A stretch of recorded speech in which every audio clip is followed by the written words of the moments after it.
यसो ड्रइङ बनाउन सोच्दा स्केच अनि यसरी टच लगाएको कपी चिरेर पनि स्केच बन्दै गएछ थियो होइन सेडिङहरू मात्रै गर्नु बाहेक थियो सेडिङ गर्न थालेँ अब यस्तो सब टुलहरू सबै झिकेँ मैले अगाडि झिकेर राखेपछि अब गर्नु पर्ने पेन्सिल लिएँ लिड पेन्सिल लिएँ त्यसपछि त्यसले सेडिङ गर्न थालेँ बिस्तारै तपाईँहरू पनि देखेन होला बिस्तारै गरेपछि अनि सुरुमा लाइट गर्ने हो क्या त्यसपछि बेन्ड गरेँ मैले टिस्युले बेन्ड गर्दाखेरि चाहिँ हुन्छ नि त राम्रो देखिन्छ क्या त्यही भएर टिस्युले बेन्ड गरेँ त्यसपछि बेन्ड गरेपछि यस्तो अब घाँटीको मुखहरूको सबै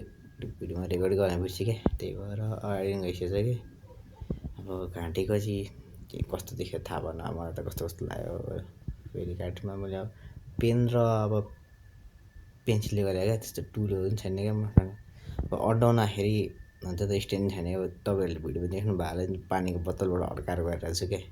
अनि हाततिर गरेँ हातमा नि अब बिस्तारै गरेँ सुरुमा लाइट त्यसपछि डार्क गर्दै गर्छु क्या म चाहिँ होइन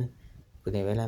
डार्कबाटै सुरु गर्छु सजिलो चाहिँ मलाई लाइट र डार्कबाट सजिलो हुन्छ क्या